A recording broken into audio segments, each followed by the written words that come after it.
Architectural intervention of photographs is something that you play with not just inside buildings, but also on facades. This is quite evident in provisional obstructions that you worked on in Miami and Chicago. And in your recent works, Capital Formation Projections, you projected words on buildings around Delhi, and then you brought these photographs as architectural visuals back into the viewing space, such as in galleries. Could you talk about this relationship with facades in your work and also how this projection transforms into words and images for you? Provisional Obstruction is a series of public installations and programming that are organized in collaboration with Misal Soto and usually employ dysfunctional scaffolding and banner-like images. The first iteration of this work was in a neighborhood called Pilsen in Chicago in 2017. And the second one was in Little Haiti in Miami in 2019. When we're thinking about images on functional scaffolding, we're usually looking at images that are referencing a kind of transformation that is to take place. So not really speaking about the present, but they're speaking about what's next, or they're obstructing the present with ideas about the future. So with provisional obstruction in Pilsen, what we decided to do was to take an image of the building and project it through images onto the building itself so that it starts to reference and speak about stability. Now, this building was made in Czech architecture. It used to be a Czech neighborhood that transformed into a Mexican neighborhood that was now going through change again. And the idea was to open up this art space to its surrounding neighboring community through programming. So now when we're speaking about the work in Little Haiti in Miami, this was a scaffolding that was placed on a building that used to be called the Lemon Pharmacy. And this space, the neighborhood itself used to be called Lemon City. So when over time that transformation took place, it's now in a place actually where a huge builder's come in, bought a ton of land, and is attempting to change the identity of that area and its community now in a way that they're trying to name the space Magic City. This is also a space which is much higher than the sea level rise that they're expecting in the next 9 years, so by 2030. And because of that, the property prices have risen exponentially, making it very difficult for the communities that is living in these areas to still reside there. So the idea here was to use images to project the past onto the building, but also reflect the present onto it as well. So this is a building that's now slated for demolition to later be rebuilt in the same architectural design as an art space. So the work really references and questions the role of these art spaces within contradiction to neighborhoods that are or facing or have undergone rapid gentrification. With provisional obstruction, also, the images are not really dictated by us. They are found and spoken about in conversation with either people that reside in the building itself or with community members or people who cross it on a daily basis. So for example, the work in Miami on the right-hand side, if you look at the image, that was something that Misal found in the Miami archives and is an image from 1948. Capital formation for me is the documentation of an event. And that event is the projection of words onto various spaces in Delhi that either contextualize it or place it in conversation with the history of a particular building or an area. The text is actually fragments taken from a longer piece of writing that I had done with Kat Blumke for a performance that we'd done together in 2017. But in 2019, I got the chance to bring it back to the city that it references for my solo show, which was titled It Was Never Concrete. Now, the work is a series of 16 site-specific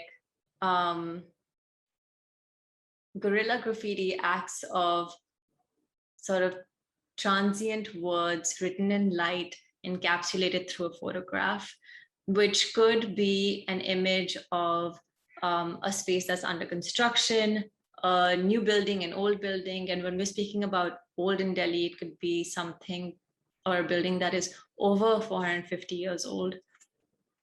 But the work looks at the formation of hierarchy through architecture, whether in private spaces or public spaces, whether historical or contemporary. It actually picks up on a lot of the research that I do for my practice and places them within this moment of contemporary empire formation that is being undertaken through architecture. And this layering of meaning, time, and mobility of space through the image translates into your ongoing series of drawings as well, hybrid amalgamations, where you fuse structures across space, and again, where time and history come in. What is this archive that you're referencing for these images, and how do you go about collating and creating these invented hybrid structures? The hybrid amalgamation series are drawings for possible totemic structures that combine the history of various religions, cultures, and times that are evident in architecture within the context where the work is being installed. So if you look at my practice, there you'd see that a lot of the works are being made specifically for a certain context where the work is going to be viewed. So over here, I had the opportunity to show my work in Mumbai, and the place where I was going to show it was in Kolaba. And so the drawings here pick up on a lot of ornamentation around that area, which you might find on the facade of building, but even on fences around buildings. So it has Victorian, Neo-Gothic, which comes in the 18th century in Mumbai. There's Deco-Saracenic and Indo-Saracenic elements. But recently, the works have evolved to include present multiplicities in terms of even architectures that present a narrative that may be in conflict with one another.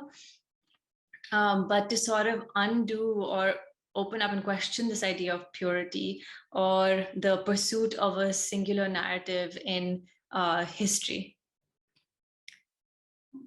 Now, the process of making the work is to first collect these images, which some of them are taken from stock images on the internet, some from images that I had collected over years, some from articles.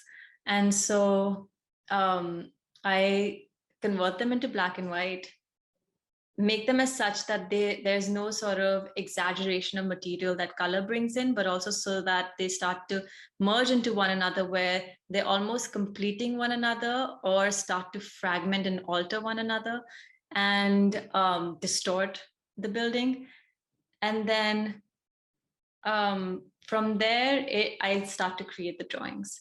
And so the idea here is to not think about history through a linear idea of time, but by its ability to sort of collapse and flatten onto one another through graphite on paper.